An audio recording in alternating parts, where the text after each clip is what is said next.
It is nature from whom we suckled. And who are we to deem something savage or not? When we don't have the scope of understanding to recognize what is necessary to protect this whole web of life. Are we here now? Oh, is that a mosquito slap or? Hey, everybody, it's Big Feels Lab. I am here with Jack Phillips. In the rain. In the fucking rain. Small children be seeing this. Small children love this shit. Jack Phillips, this person right here, is a naturalist, nature writer, registered arboricultural consultant, director and principal of the Naturalist School. After a career in the humanities as a professor of theology, which took him to the Middle East and North Africa, Jack has devoted himself to the study of North American ecosystems and nature education. Isn't that right? It is right, but in a way it's not right, because I don't know if nature education is really what we need. I think we need authentic encounters that help us to grow in intimacy with nature. I don't think it's about knowing about nature, and this is why I keep getting kicked out of nature centers. Because our program partners oftentimes want some kind of deliverable result that comes down to how many people showed up to see the slideshow about dragonflies. Tooth babies. In the larval form, they have a long tongue that has teeth on the end of it, so the word odonate, isn't that strange? I just was saying that it's not about information. But it's okay to have information. But I want people to have the authentic experience of the dragonfly. I want people to be in a field, in the middle of a tall grass prairie, being absolutely enamored with the swarms and swirls of green darner dragonflies. I don't really want people to know. I want them to have and to feel, and to further explore the depths of their own being and what it means to be a human being in nature, because that's our true home. We are nature. We are nature. That's where we belong. That's who we are. Yes, and this is where our work overlaps. I mean, I'm a member of the Naturalist School, so I have those experiences and they are beneficial for my mental health.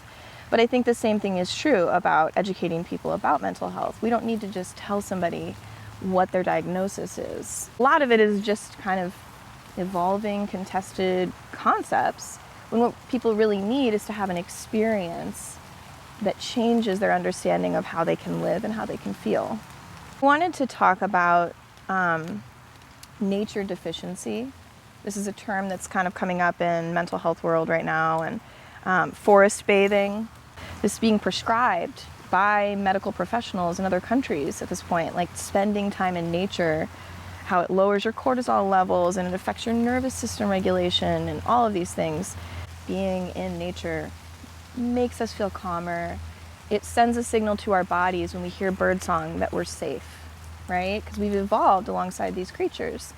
But I think what has also been so good for me about the Naturalist School has been that it really helped me question my notion of who gets to be an outdoorsy person.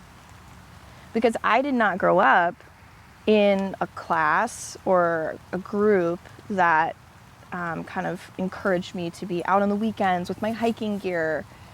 I always saw the outdoorsy kids as being sort of very polished and prepared for their experience. And they had some goal that they were set out on. And so I just didn't feel like the outdoors were for me.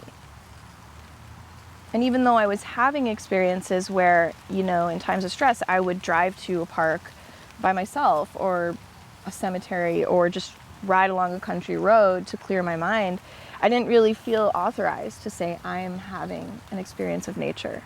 So when I started coming to the Naturalist School, I realized, wow, that's sort of been ingrained in me by a social conception that I don't agree with. There's lots of people that don't feel comfortable either because of their cultural background, their ethnic heritage. They've inherited a lot of negative feelings about Right. nature. Some authors have written about how different ethnic groups see the woods or see a wild place as a Right. place of danger. Well, and and of course, that's the Puritan heritage of the United States as well. Wild places needed to be tamed, cut down, right. and that was doing God's work.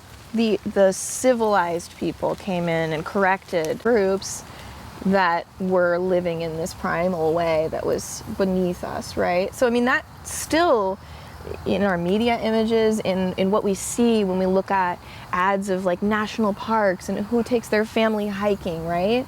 It's been so often been these civilized middle-class white people who have all the right gear. It is expensive. And it keeps going up. I mean, even we've limited access look to at it. how much it costs to go to Fontenot Forest. I don't even want to talk about just that. to pay the fee so we can help pay for that giant building that they use for wedding receptions. What does that have to do with yeah, so there's a lot of that happening, and I think that's part of, you know, both of our work is to try to, again, give people permission and say you belong here just as much as anyone else.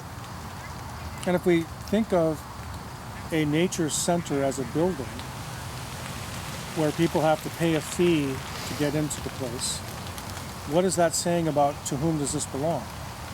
Right, people with money. So there's so many problems, layers of problems with this whole way of thinking. We start out in nature.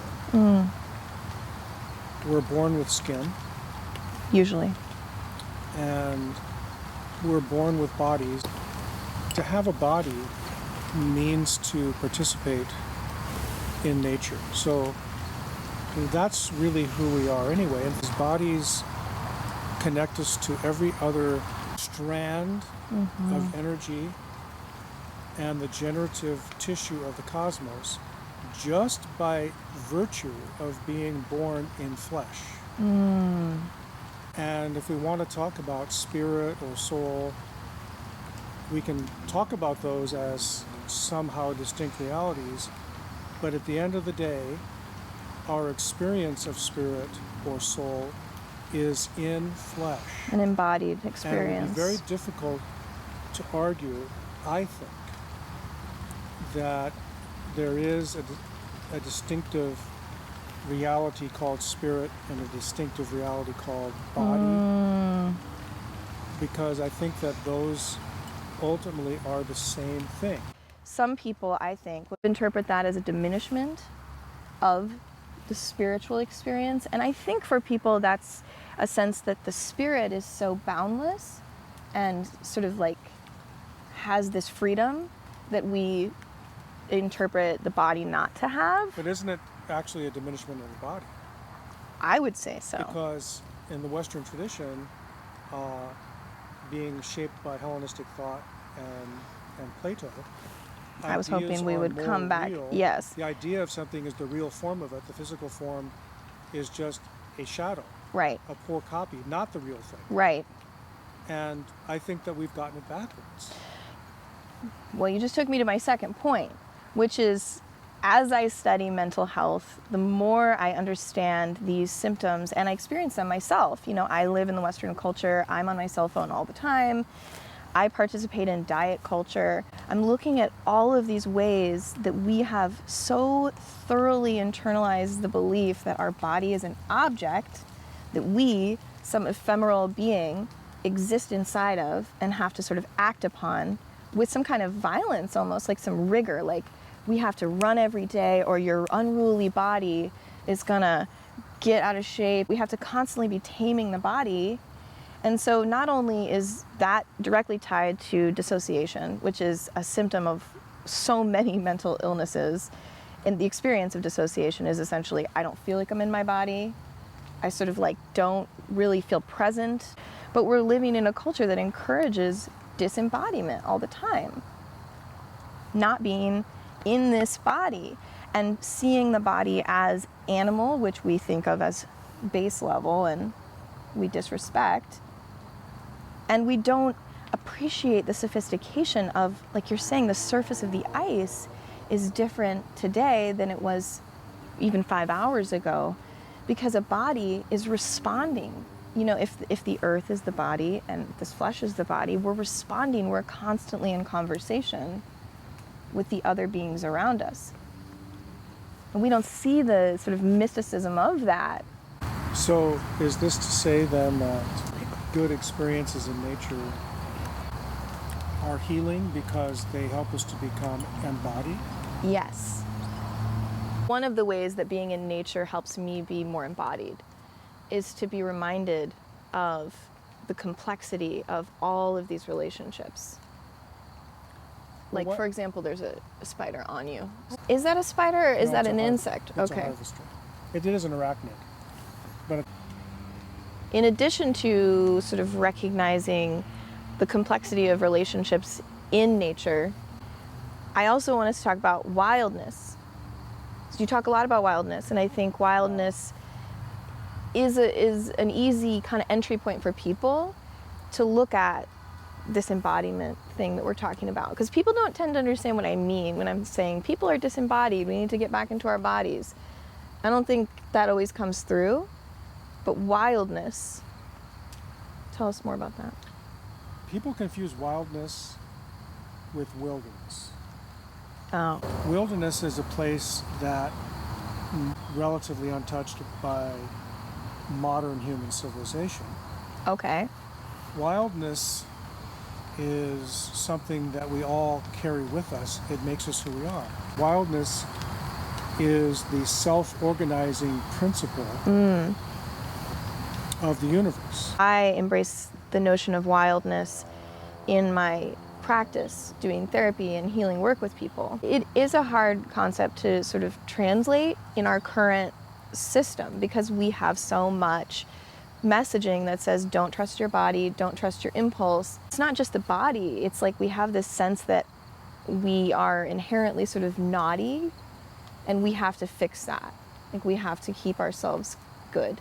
When I talk to people, like clients for example, about wildness, I don't usually use that word because I think a lot of people also associate wildness with like complete recklessness. I talk to people about trusting their authentic impulse. Like what is your natural impulse?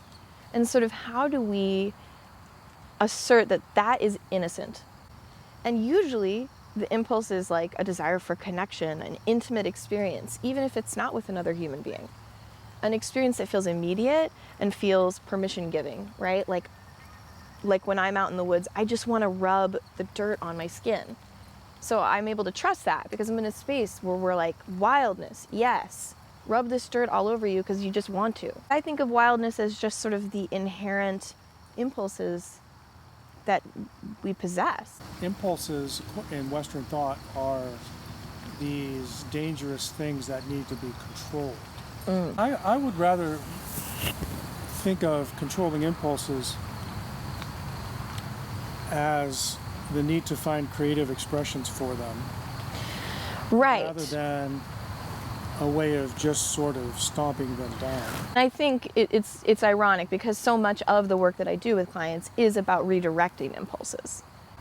What I'm more speaking to is a basic assumption of sort of giving ourselves the benefit of the doubt. We trust that there's sort of an innocent desire there. And then when we redirect, it's not from a place of shame. It's not from a place of trying to correct it because it's bad.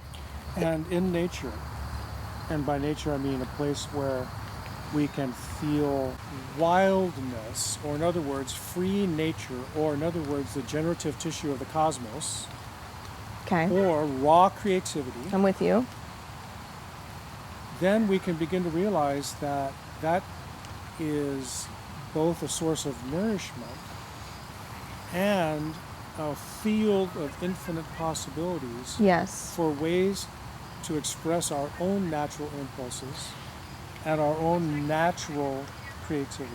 Yes. And just to breathe and to get tired and to be hungry and to be in awe of something. A body with other bodies on the body of the earth, right? If we're talking about the experience of that, right? That kind of recognition, that intimacy. Yes, it's embodiment. The connection of all the creatures and species is a part of it. It just translates to a feeling of belonging for me. Like, I belong on this earth. And so that's what I think brings us back to one of the main aspects of nourishment people are getting. It feels spiritual to people in a way that isn't dogmatic. It isn't about fix yourself. It isn't about there's something wrong with you and you have to be diligent.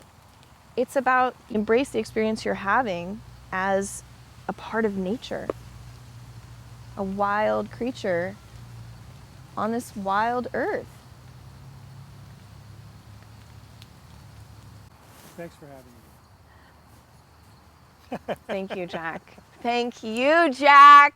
Feel that just touching, you see how it's a little bit sticky? Uh-huh. So that's the sugar. It's not bad. We're allowed to do that. All ancient civilizations. The Parks Department said we could do that. No, they did not. That was fun. That was great.